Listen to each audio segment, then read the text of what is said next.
আজকে নিয়ে আসছি মেসেঞ্জারের 2-3টা সেটিংস খুব গুরুত্বপূর্ণ। তাহলে চলো আর দেরি না করে আমরা মেসেঞ্জারের মধ্যে ক্লিক করে দিই। মেসেঞ্জারের মধ্যে আপনার ক্লিক করার পরে যে তোমার SMS করবো, তুমি SMSটা পড়ে নিবে, কিন্তু হে জানতো না তুমি পড়ছো কিনা, সিনটা দেখাইতো না। তার জন্য তার মেসেঞ্জার বক্সে যাওয়ার পরে আই বটনে ক্লিক করবা।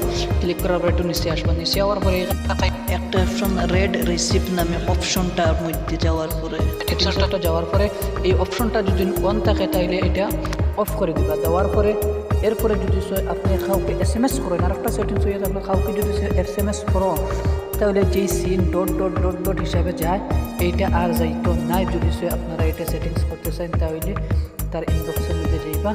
যাওয়ার পরে আই বাটনে ক্লিক করবা। ক্লিক করার পরে একটু নিচে স্ক্রল ডাউন হয়ে যাবা। ক্লিক করে স্ক্রল ডাউন করে যাবে, এখানে মধ্যে একটা অপশন পাইবা টাইপিং নামে, এটা অফ করে দিবা। দেওয়ার পরে আর যদি আপনি টাইপিং করো, সামনেওয়ালা মানুষে তোমার টাইপিং করো ডট ডট জিনিসটা আর তার কাছে শো হইতো নাই। খুব গুরুত্বপূর্ণ সেটিংস, এটা করলে পরিবর্তে আপনার ফায়দা হবে।